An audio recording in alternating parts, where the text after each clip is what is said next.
Shalom Bapak Ibu Saudara.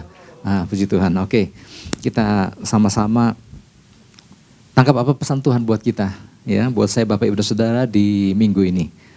Pesannya adalah gini, kondisi hati akan menentukan arah langkah kita. Kondisi hati akan menentukan arah langkah kita, ya. Our heart condition will determine our direction. Wow, ya agak keren dikit biar di Inggrisin. Tapi maksudnya nanti kita akan belajar sama-sama, kok hati bisa menentukan arah langkah kita. Betul, ternyata hati itu bisa menentukan arah langkah kita. Tuhan mau kita berjalan ke arah yang Dia tunjukkan. Karena Dia punya rencana dahsyat buat setiap kita. Nah, oleh sebab itu Tuhan mau langkah kaki kita terus selaras dengan Dia. Tapi ternyata bisa enggak. Kenapa? Ada pusat kontrol dalam kehidupan manusia yang bisa merubah arah langkah. Dan pusat kontrol itu namanya hati. Wow, ternyata hati memegang peranan penting, ya, dalam kehidupan manusia, khususnya buat kita orang percaya. Nah, apa yang perlu kita ketahui tentang hati? Pertama-tama kita harus ngerti bahwa hati itu pusat pengendalian hidup kita, ya.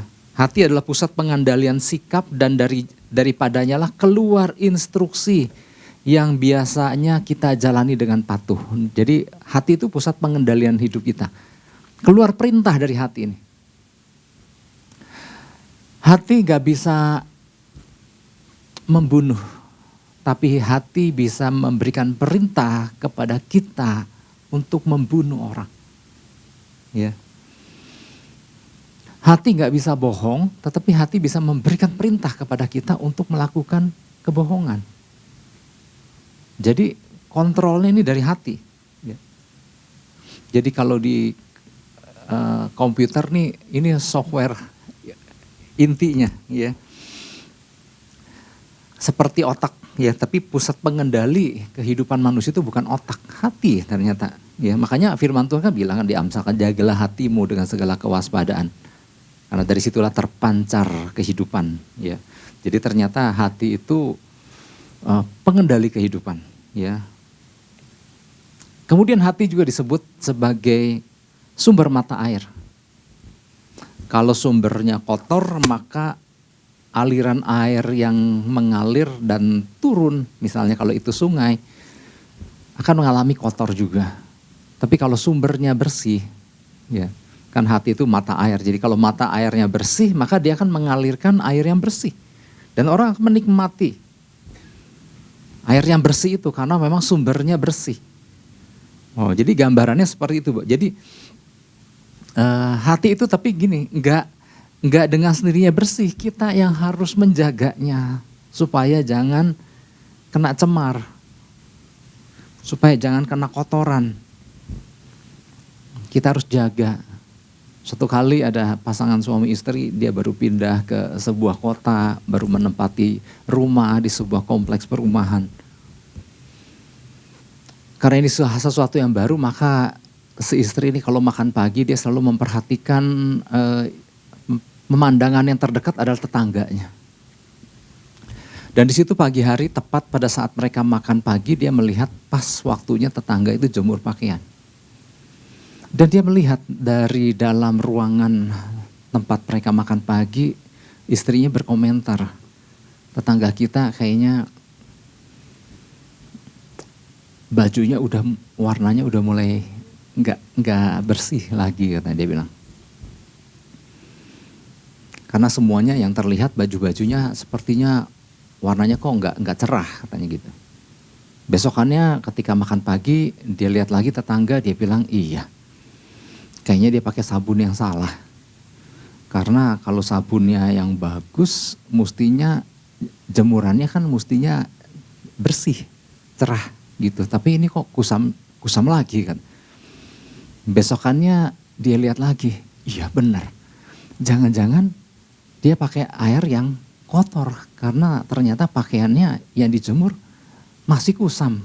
Ya, apa karena semua bajunya seperti itu? Terus ngasih komentar. Suaminya tiap hari mendengarkan dan dia tahu kurang lebih istrinya ini siapa gitu ya. Seperti apa maksudnya.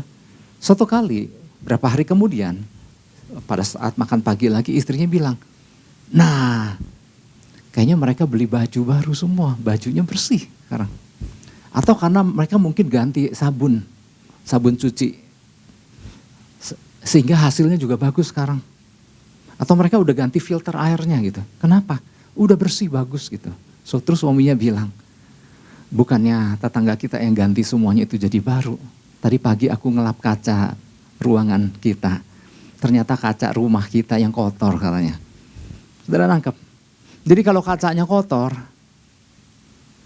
maka pemandangan apapun yang dilihat, dan terutama waktu dia lihat pemandangan tetangga lain ngejemur, maka yang dia lihat adalah baju-baju yang kusam, kotor. Karena begini, si kaca jendela rumahnya itu yang nggak bersih. Nah ini berbicara apa? Berbicara kalau dari sumbernya, dari pusatnya adalah kotor, maka ngelihat apapun juga jadi kotor.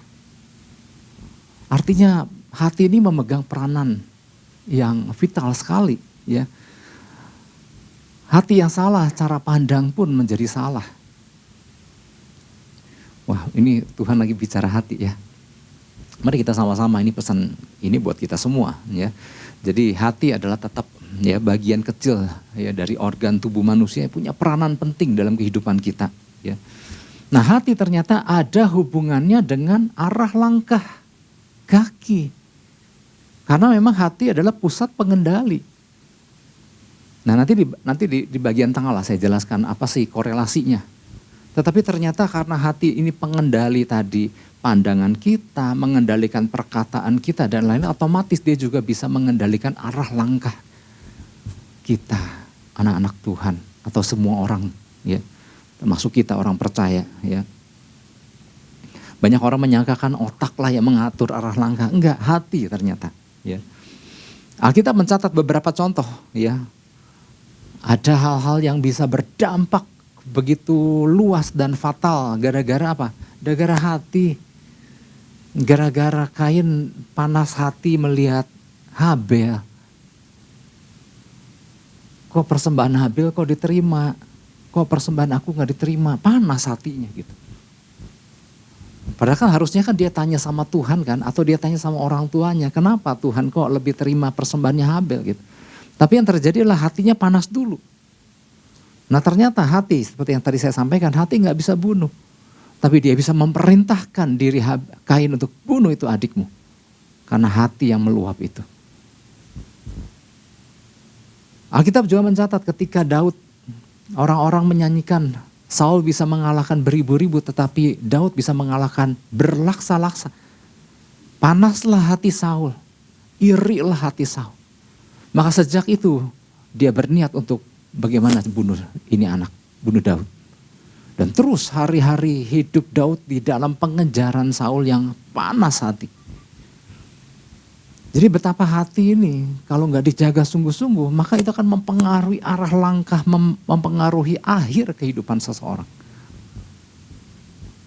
Ini kan bicara Kain, bicara Saul itu bicara boleh dikatakan kalau di zaman sekarang ini anak-anak Tuhan semua kan gitu.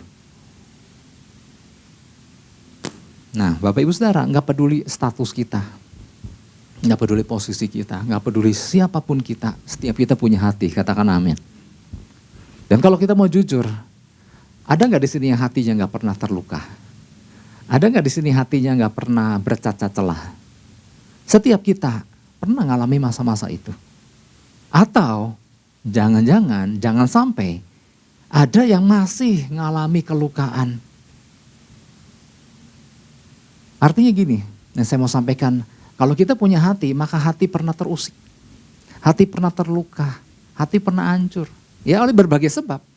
Ketika mungkin ada orang yang menfitnah kita. Wah, hati terganggu nih. Ada orang yang nipu. Wah, hati terusik. Atau gini, kita mungkin pernah kehilangan orang yang kita kasih. Ada hati yang mungkin sedih, ada hati yang mungkin hancur lebur. Ada yang diputusin gitu. Wah, hancur Pak hati. Udah berbagai sebab. Dan itu menyebabkan ada hati-hati yang terganggu oleh berbagai sebab tadi. Nah, bukan kemarin ya, beberapa hari yang lalu ya, sekitar belum seminggu, saya dan Bu Ripka melayani seorang ibu yang mengalami kanker. Dan salah satu penyebabnya adalah luka. Masa lalu, waktu muda, gitu. Ada luka. Dan mungkin pada waktu itu, karena belum di dalam Kristus, yaitu luka ya dibawa. Nggak tahu bagaimana memanage ini lukanya. Nggak tahu mesti datang ke siapa luka ini. Nggak tahu mesti diapain gitu. Dan itu terpendam cukup lama. Dan ternyata lewat perjalanan yang seperti itu berdampak kepada salah satunya tubuh yang sakit. Wah, artinya nggak main-main Bapak Ibu Saudara. Ini hati ini banyak memegang peranan penting dalam kehidupan orang. Ya. Ketika seorang hancur hatinya, gak sedikit orang yang merasa kayaknya sulit untuk dipulihkan. Ada orang yang merasa kayaknya ya udah hancur-hancuran lah, udah nggak bisa diapa-apain lagi. Ya. Dia nggak akan pernah. Ada orang yang merasa bahwa dia nggak akan pernah bisa pulih seperti semula. Dia merasa kalau udah begini ya begini aja lah gitu. Atau gini, ada orang yang ngalami luka, ngalami segala macam, kepahitan lah, dan gak berasa gitu. Tetapi luka yang gak pulih ini akhirnya merubah segala sikap, segala pandangan tanpa dia sadari. Itulah sebabnya Bapak Ibu Saudara pentingnya kita ada di dalam komunitas di mana lewat tuntunan Tuhan kan kita diingatin lagi. Kalau minggu ini, kalau hari ini kita dengar pesan Tuhan tentang hati, ya yang lebih tahu kan Tuhan ya. Barangkali Tuhan melihat ada hati-hati yang perlu dipulihkan. Kadang-kadang kita kalau nggak diingatkan ini, aku sih kayaknya oke-oke aja gitu. Ini adalah jadi pesan Tuhan buat kita. Apapun keadaan luka atau hancur yang pernah atau sedang dialami oleh setiap hati kita, ya pernah, sedang, ataupun yang mungkin tersimpan lama yang nggak tahu mesti diapain, ya. Melalui pesanan ini Tuhan sedang mengatakan bahwa kita sedang melayani atau kita memiliki Tuhan yang adalah penyembuh, katakan penyembuh. Kita punya Yesus yang adalah penyembuh, pakarnya. Pakar dalam memulihkan sesuatu yang rusak dan menjadikan segala sesuatu menjadi indah, menjadi bagus kembali. Nah Tuhan lagi memperkenalkan diri, aku ini, nah seperti yang pesan yang Tuhan saya dapatkan adalah gini, Tuhan itu bagaikan montir di bengkel dengan segala perkakas peralatan dan ya kita bisa bayangkan orang di bengkel ada yang pakai penutup mata karena dia adalah tukang elas, ya ada kacamata yang besar itu kan, ada alat elas, ada tabung yang siap untuk menyambung hal-hal yang rusak, yang sudah putus, yang sudah gak karuan bentuknya. Dia menawarkan dirinya bahwa aku inilah pakar untuk memperbaiki segala sesuatu. Nanti di bagian dalam kita akan dengar gimana sih langkahnya Pak gitu. Ya. Tadi kita udah dengar bahwa artinya gini, alasan Tuhan memberikan pesannya ini adalah gini, jangan main-main dengan hati yang belum pulih. Atau hati yang dibiarkan luka, atau kita merasa kuat, ini sih gak apa-apa, ini mah bukan apa-apa. Lewat pesanan ini kita diingatkan bahwa jangan main-main dengan hati yang gak pulih. Di bagian awal tadi disebutkan bahwa hati adalah sumber kehidupan, hati adalah master control dalam diri kita. Rusaknya hati atau belum pulihnya hati akan menyebabkan seseorang, belum pulihnya hati akan menyebabkan seseorang mengalami kerusakan antena penangkap sinyal atau kehilangan daya tangkap dari sorga. Wow, jangan main-main. Kerugian besar kalau ternyata ada orang-orang yang membiarkan hatinya terus luka. Terus dipertahankan seperti ini, seperti dalam keadaan yang belum pulih maksudnya. Orang itu akan mengalami kerusakan antena penangkap sinyal. Kehilangan daya tangkap dari sorga. Kalau di zaman sekarang nih, kita masih terus mempertahankan kita pakai antena analog, padahal salurannya udah digital. Maka kita nggak nangkap apa-apa. Apa sih maksudnya Tuhan? Tuhan mau bawa aku kemana sih? Rasanya jalan ya, hidup yang kita jalani adalah ya udah kemana yang kita mau aja gitu. Padahal kita butuh arahan, tuntunan dari Tuhan. Nah tetapi gimana caranya nangkep arahan dan tuntunan dari Tuhan? Oh antenanya rusak. Nah antena itu apa? Hati. Antena rusak adalah hati yang belum pulih. Karena itu punya daya tangkap yang luar biasa. Atau gini, antena yang rusak, jangan-jangan yang ditangkap bukan channel surga. Nangkap channel yang lain. Ada suara Tuhan, ada suara kedagingan, ada suara si iblis. Kerusakan hati, nggak bisa nangkap channel surga. Makanya ditangkap adalah siaran kerajaan gelap. Atau kedagingan. Ini kan bahaya. Makanya lewat pesannya ini kita diingatkan jangan main-main dengan hati yang belum pulih. Atau gini, tadi ngalami kerusakan antena. Penyebab selanjutnya adalah ngalami problem di dalam mengarahkan arah langkah kaki kita. Ngalami problem di dalam menetapkan arah langkah kaki kita Bapak Ibu. Kalau hari-hari kendaraan listrik udah mulai masuk ke banyak negara ya, termasuk ke negara kita banyak mobil listrik. Nah di kita ada di masa baru masuk ya, buat negara-negara maju yang udah cukup lama mobil listrik berada, mereka sudah ada setahap atau sekian tahap lebih maju bahwa mereka bisa membawa penumpang tanpa sopir. Karena si mobil listrik ini dikendalikan langsung dari satelit. Ya kayak kalau GPS kan lewat handphone kita kan, smartphone kita. Kita masih nyetir, tapi kita baca arah. Tetapi di negara maju udah nggak usah pakai ini, karena di mobilnya itu sendiri yang bisa bawa kita. Nah beberapa perusahaan taksi di China udah melakukan itu. Jadi kalau kita manggil taksi atau ojol, ya kok ojol ya. Nah kemudian datang mobil tanpa supir. Nah tinggal kita duduk aja. Nah di situ ada layar nih, mau kemana gitu. Bayarnya berapa? Ya udah pencet, duduk aja. Itu jalan sendiri sampai ke tempat tujuan. Nah beberapa negara udah ada yang udah lancar itu berjalan, ada yang masih eksperimen, ada yang sempat celaka gitu. Nah kecelakaan itu terjadi karena belum sinkron. Jadi si pusat datanya ini, pusat kontrolnya ini masih ada masalah, masih terus diselaraskan. Nah orang percaya yang hatinya belum pulih itu kan masih belum bekerja dengan baik itu pusat kontrolnya itu kan. Terganggu. Jangan sampai mustinya kemana, ke kanan, ke kiri dia. Padahal Tuhan maunya ke kanan itu mungkin.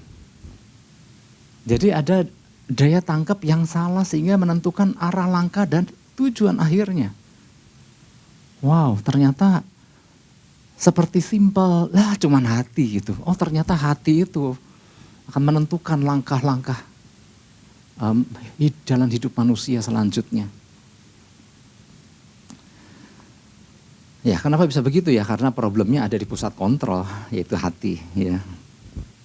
Dua murid Yesus, kita sering dengar lah yang ini. Yang satu bernama Kleopas, kayaknya udah sering banget saya sampaikan. Dua murid ini, yang satu bernama Kleopas ini memutuskan untuk pulang ke kampung halaman justru di saat hari di mana Yesus bangkit. Padahal Yesus sudah bilang, pada hari ketiga aku akan bangkit, tunggu gitu. Tapi mereka memutuskan, udahlah pulang aja lah ke Emmaus. Percuma, jadi tangkap, mati juga bisa apa gitu. Akhirnya pulanglah kedua orang murid ini menuju Emmaus. Kenapa? Dan di jalan mereka kan gak mengenali Yesus kan. Kenapa arah langkah mereka? Padahal Tuhan udah suruh, tunggu. di Galilea. Tapi mereka memutuskan untuk pulang ke Emmaus. Kenapa? Karena hatinya kecewa. Dia berharap Yesus yang katanya Mesias akan tampil sebagai raja mengusir penjajahan Israel. Penjajahan Romawi dari Israel. Loh kok mati? Kok ditangkap? Mati? Ya, yang kayak gini mana mungkin bangkit lagi. Ya udah kita pulang ke kampung halaman kita deh. Artinya gini, hati yang kecewa. Pokoknya problem di hati membuat arah langkah seseorang berjalan ke tempat yang si orang itu kehendaki. Bukan yang Tuhan kehendaki. Karena ada problem di pusat kontrol. Nah di dalam kembali ke Matius 5 ayat, tadi belum baca ayat utamanya, Matius 5 ayat 8. Apa yang menjadi dasar pesan Tuhan adalah Matius 5 ayat 8. Khotbah Yesus di bukit. Ayat 8 bilang begini, kita baca sama-sama, 1, 2, 3. Berbahagialah orang yang suci hatinya, karena mereka akan melihat Allah. Nah, blessed are the pure heart, ya, for they shall see God. Karena orang yang murni hatinya, mereka akan lihat Tuhan. Nah, apa sih maksudnya? Orang yang disebut suci hatinya itu orang yang murni, ya, murni hatinya. Bahasa aslinya kataros. Kataros adalah clean, bersih, pure, murni, clear, jelas, ya, blameless, tanpa cacat, tanpa noda, free from corrupt desire, bebas dari keinginan-keinginan yang korup. Benar-benar nggak ada cacat, nggak ada hal yang jahat, nggak ada hal yang menyimpang. Wow, itu yang dikatakan berbahagialah, diberkatilah orang yang suci hatinya. Nah, ada konsekuensinya, maka mereka akan melihat Allah. Nah, kata melihat, optanomai. Punya dua makna melihat. Pertama, melihat langsung secara literal nih, saya melihat Bapak Ibu Saudara, nih saya lihat langsung. Dan orang itu akan melihat Allah, mereka akan lihat Allah, mereka akan lihat Tuhan. Tapi itu bisa juga bermakna mereka akan melihat perkara-perkara ilahi. Yang mungkin mata jasmani nggak lihat. Itulah sebabnya kenapa dari hati yang murni ini orang bisa nangkap sesuatu dari sorga. Yang bukan porsinya jasmani tapi bisa tangkap. Nah itu, karena mereka melihat optanomai. Juga bisa melihat bukan hanya perkara-perkara fisik yang secara literal tetapi juga bisa melihat sesuatu yang Tuhan nyatakan, yang Tuhan arahkan. Wow, ini kan nggak semua orang kecuali anak Tuhan. Katakan amin, harusnya. Punya kemampuan untuk nangkep itu. Ya, seperti GPS kan, dia tergantung benar sama satelit pusatnya yang di atas itu loh. Nah kita sangat tergantung juga dengan yang pemerintah pusat, arahannya. Nah butuh receiver itu si hati. Nah jadi apa yang harus kita lakukan? Agar dapat berjalan senantiasa ke arah langkah kaki yang Tuhan kehendaki. Yang pertama harus jaga kemurnian hati kita. Harus jaga kemurnian hati kita. Ya, ayatnya masih tadi kan. Berbahagialah orang yang suci hatinya karena mereka akan melihat Allah.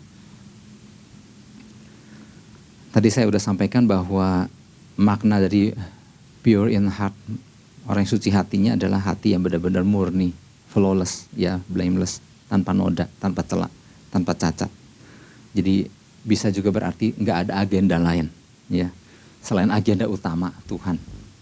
Sama sekali nggak dicemari oleh hal-hal yang lain. Ya.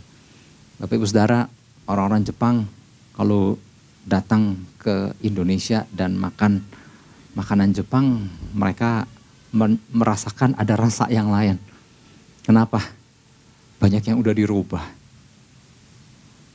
Makanannya makanan Jepang judulnya, tetapi pelanggannya banyak orang Indonesianya. Maka si rasa Jepang yang aslinya itu banyak yang udah disesuaikan dengan lidah Indonesia. Sehingga ketika si Jepangnya datang dan makan, ya memang gak semua. Ada yang memang restoran Jepang yang menawarkan otentik rasa Jepang. Tetapi kebanyakan udah gak murni lagi. Nah, saya mau jelaskan bukan soal makanan Jepang ya, tetapi udah gak murninya lagi. Karena udah disesuaikan dengan lidah orang kitanya. Maka ketika yang asli, si orang aslinya coba, banyak berubah gitu.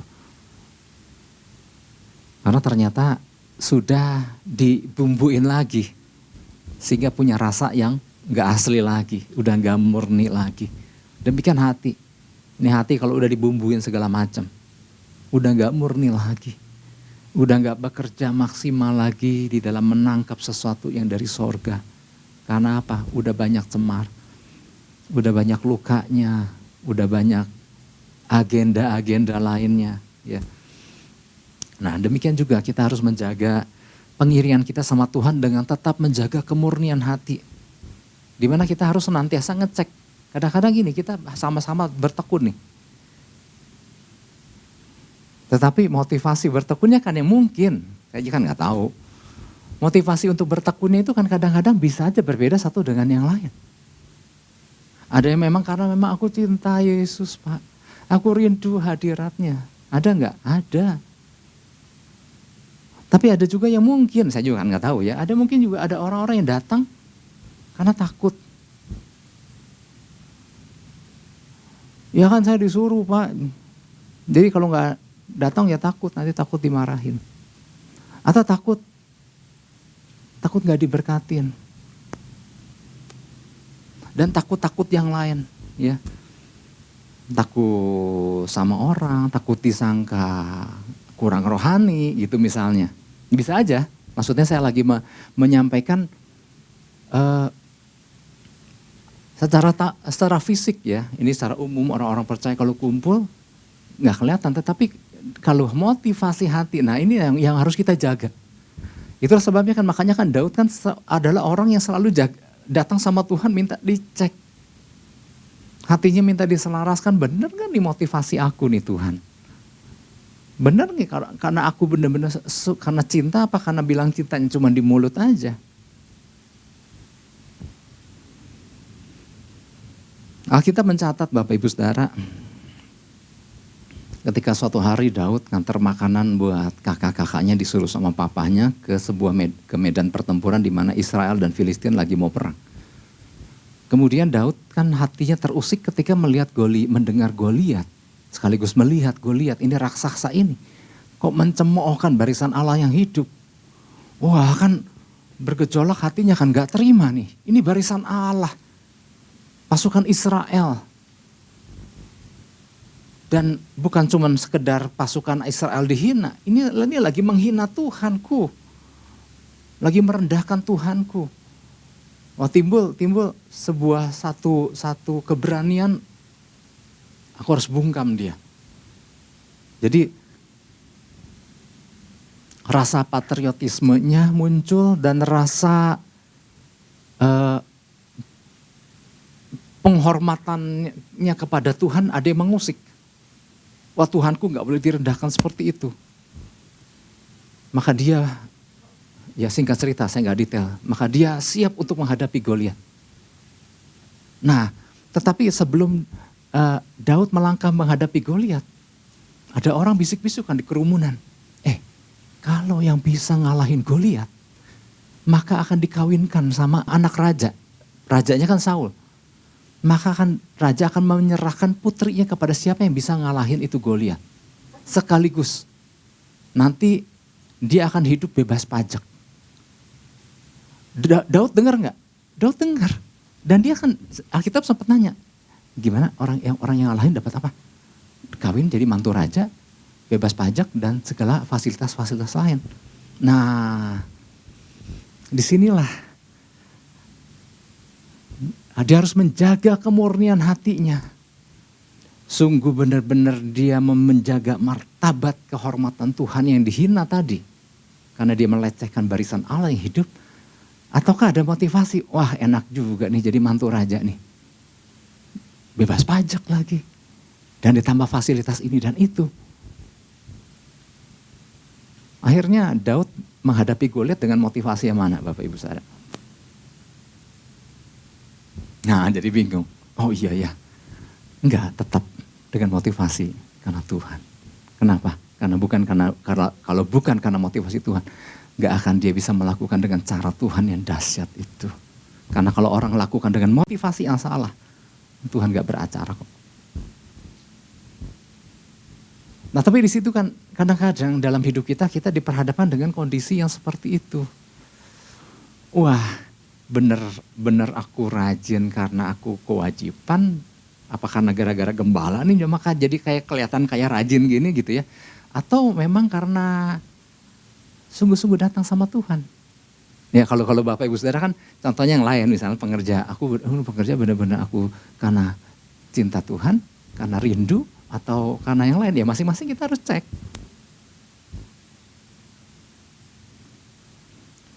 Karena yang namanya rajin sama rutin itu kadang-kadang kita juga harus menguji, ya.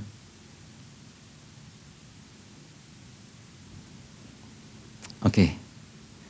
Hati yang murni adalah hati yang tidak terbagi, undivided heart. Ini masih bicara tentang poin yang pertama ya. Jadi hati yang murni juga hati yang tidak terbagi.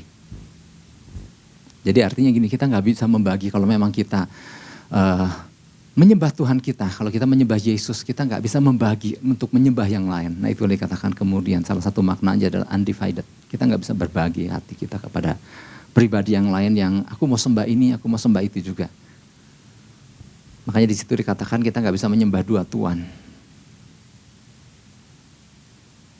Makanya kan di tempat di mana kita ditempatkan, nah disitulah di mana bumi dipijak. Oh itu makanya peribahasa, di mana bumi dipijak. Doa, masih ingat peribahasa zaman dulu. Disitulah apa, langit dijunjung. Maksudnya enggak, saya bukannya itu. Artinya gini, dimanapun Tuhan taruh kita, tempatkan kita melayani, ya disitulah kita full di situ. Ya. Tapi apabila kita mulai mengabdi kepada dua Tuhan, maka firman Tuhan bilang, maka orang itu akan mulai mau menyenangkan ini juga, tapi mau menyenangkan itu juga. Yang mana enggak mungkin. Karena hanya satu yang akan disenangkan. Nah makanya firman Tuhan kan, kamu gak bisa menyembah Allah sekaligus menyembah Mammon. Nah hati kita mulai terbagi. Nah Tuhan mau kita murni hatinya adalah undivided, tidak terbagi. Ya. Kita gak bisa mengasihi, di satu sisi ngasih Tuhan, di satu sisi mencoba mengasihi yang lain. Ya. Maka kita harus buat pilihan mau mengasihi Tuhan apa mengasihi yang lain. Ya. Makanya Bapak Ibu Saudara kalau kita pernah baca sejarah gereja, wow itu gak mudah. Orang-orang percaya di situ benar-benar full kasih hatinya sama Tuhan. Sehingga ketika Kaisar menyuruh mereka menyembah kepada Allah yang lain, mereka lebih memilih untuk dianiaya. Wow, masa itu benar-benar masa yang gak mudah. Maka banyak terjadi penganiayaan pada waktu itu. Kenapa? Disuruh membagi hatinya kepada sesuatu yang bukan Allah. Tapi itu perintah daripada penguasa pada waktu itu. Dan itu pembantaian. Ya. Nah jadi Tuhan mau kita benar-benar menaruh hati kita sepenuhnya sama Tuhan. Siapa yang mau mengalami kehidupan yang penuh di dalam Tuhan? Semua, mestinya semua dong. Kalau nggak ada yang enggak, wah saya yang kaget gitu. Semua berarti ya. Nah, siapa yang diantara, artinya hanya Yesus satu-satunya yang menjadi Tuhan dan Raja kita. Katakan amin. Ya. Nah, kita mau Tuhan berdaulat penuh atas kehidupan kita. Tapi yang gini, yang kita harus perhatikan adalah gini. Tadi di awal kita udah dengar, hati adalah pusat kehidupan. Nah ini harus kita perhatikan. Half-hearted, hati yang separuh, akan menghasilkan half of life. Half-hearted will produce half of life. Hati yang separuh akan menghasilkan hidup yang separuh.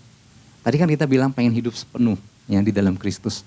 Tapi kalau ternyata ini hatinya terbagi akan hal yang lain, maka karena hati kan sumber kehidupan, maka hidup kita pun terbagi cuman separuh.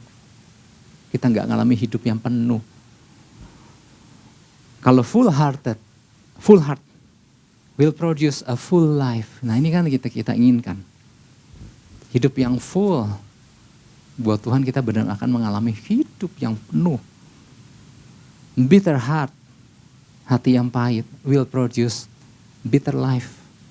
Hati yang pahit akan menghasilkan hidup yang pahit.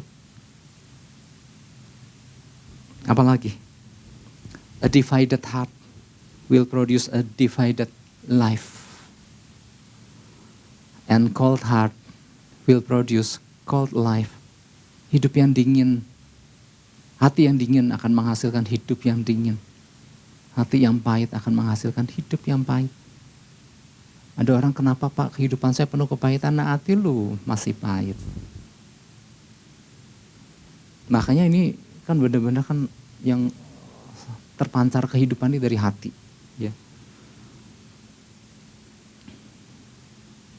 Oleh sebab itu apa yang harus dilakukan? Ya ampun, ini poin 1 aja belum habis. Apa yang harus dilakukan? Ya udah, kita memang harus ngakui bahwa Tuhan, aku perlu ditolong. Nah ini kan ya kejujuran ini yang jarang. Kita sering dengar terakhir ini bahwa kita memang harus jujur sama Tuhan. Tuhan, aku pahit sama seorang ini. Maka aku pengen pulih hatiku. Nah maka kita harus berberes kalau itu bicara soal kepahitan. Kalau kita luka, kita bilang, Tuhan aku luka, aku pengen sembuh.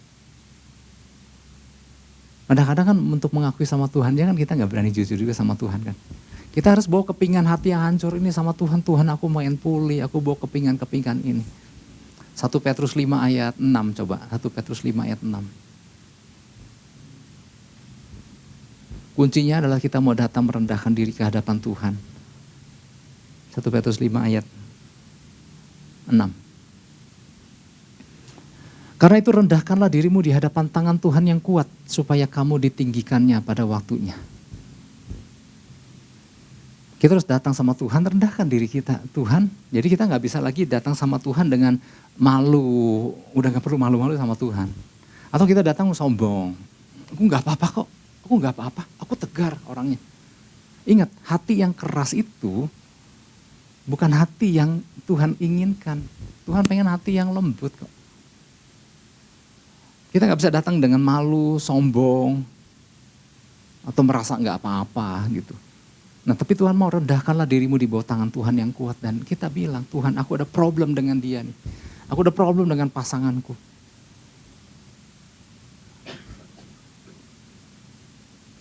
Aku ada problem dengan anggota keluargaku gitu. Nah, tikur bermasalah. Kalau memang itu tentang pengampunan, maka kita harus lepaskan pengampunan. Karena itu pengampunan itu bukan untuk kepentingan orang yang dimana kita membuat kita terluka atau dimana kita melukai dia. Pengampunan itu penting buat pemulihan diri kita. Buat pemulihan siapa? Pemulihan diri kita. Dimana kita pertama-tama harus akui, harus jujur di hadapan Tuhan. Ya. Oke, sebenarnya banyak sih. Ya. Jadi artinya kita adalah, yuk kita harus datang sama Tuhan. Kalau itu urusan dengan manusia kita selesaikan. Dan kita juga jangan jadikan Tuhan sebagai pembela kita. Jangan kita yang udah gak perlu Tuhan. Aku yang akan tangani sendiri. Aku yang balas dia. Itu urusan Tuhan.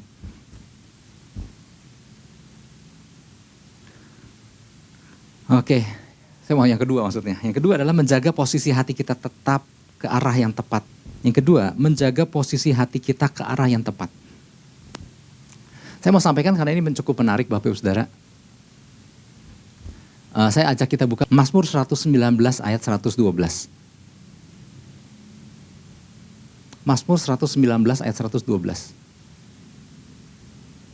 Mungkin kita sering juga baca ayat ini, tetapi karena Mazmur 19 adalah Mazmur yang paling panjang.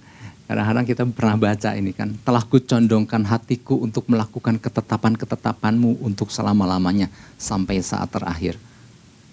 113 lanjut. Orang yang bimbang hatiku benci, tetapi Tauratmu kucintai. Oke, kembali ke 112.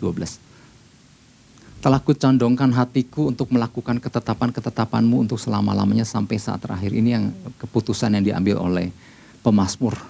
Sering kali kita baca tentang bagaimana kita harus mencondongkan hati. Nah, tapi kalau enggak saya kasih praktekkan apa sih namanya mencondongkan hati itu. Nah, kita kadang-kadang enggak ada bayangan. Mencondongkan, oke, condong. Condong itu bukan posisi normal kita kok. Posisi normal kita kan tegak. Kecuali kalau memang ada orang yang memang ada problem di tulang sehingga orang itu bungkuk. Tapi kalau posisi manusia secara normal adalah tegak kan. Condong itu bukan posisi yang biasa. Nah, yang Tuhan mau adalah kita harus mencondongkan. Ya kalau dalam bahasa Inggrisnya mah incline. Ya. Kita harus khusus memberikan sebuah posisi khusus. Kita harus sengaja memberikan posisi khusus. Nah, kayak gini lah, anggap ini mencondongkan. Ya, karena gini, mencondongkan kan mendekat. Ini bunga, kita bisa aja gini. Tapi pengen nyium dong wanginya, aromanya. Maka kita mencondongkan. Nah gitu. Mencondongkan itu bukan posisi normalnya kita. Tapi sengaja ada tindakan yang kita lakukan di mana kita harus mencondongkan diri kita. Mencondongkan posisi kita. Anda kalau pakai kendaraan roda 4, kadang-kadang kan bekas orang lain kan kita perlu ya. Itu kan bisa diatur, mau ke belakang, mau maju ke depan, mau tegak. Normalnya kan tegak kan. Tapi kalau sengaja kita mencondongkan, artinya kita sengaja membuat sebuah posisi yang gak biasa. Pemazmur, kunci. Dia dikatakan dia sengaja mencondongkan hatinya, ya to perform, untuk melakukan ketetapan-ketetapanmu untuk selama-lamanya sampai saat terakhir itu keputusan yang diambil. Nah, ada yang menarik di sini. Kenapa ada orang bisa luka hatinya? Karena tanpa dia sadari, waktu ada orang yang mau melukainya, dia mencondongkan hatinya sengaja untuk minta dilukai.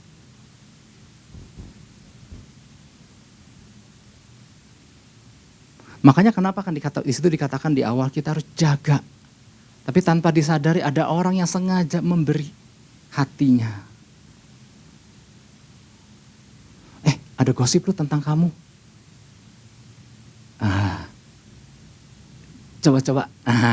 Ini kan bukan posisi yang biasa kan gini kan. Biasanya kan lagi gini, ada yang ngomongin kamu. Nah, dia mencondongkan hatinya, coba-coba. Apa yang dia omongin. Nah, kita lagi mencondongkan hati kita untuk dengar hal-hal busuk, hal sampah di situ. Dan kemudian setelah kita dengar apa yang terjadi, nggak beres hatinya. Oh ternyata orang itu begitu sama aku. Mulai luka, mulai tersinggung, mulai pahit, mulai ini dan itu. Kenapa? Kalau kita memutuskan untuk tidak mencondongkan untuk perkara-perkara seperti itu, maka kita nggak pernah luka sebetulnya. Yang tidak disadari adalah kadang si orang percaya sengaja mencondongkan, minta disembelih. Orang sapi aja mau disembelih dia meronta-ronta kok.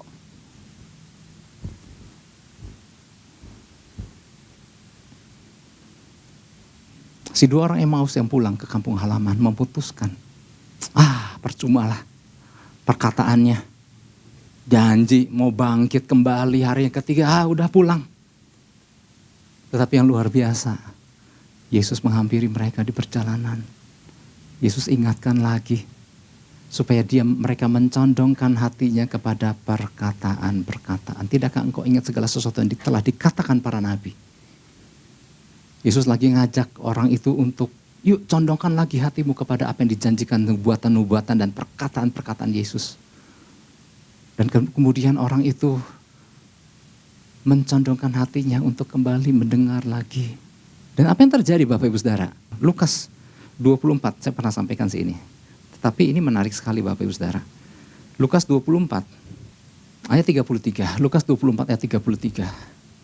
Jalannya udah ke Emmaus menuju kampung halaman. Ketemu dengan Yesus. Yesus ingatkan mereka bagaimana harus mencondongkan kembali sama perkataan-perkataan Tuhan. Ketika mereka mencondongkan hati mereka kepada perkataan Tuhan. Di situ dikatakan lalu bangunlah mereka dan terus kembali ke Yerusalem. Lagi jalan ke Emmaus. Udahlah percuma.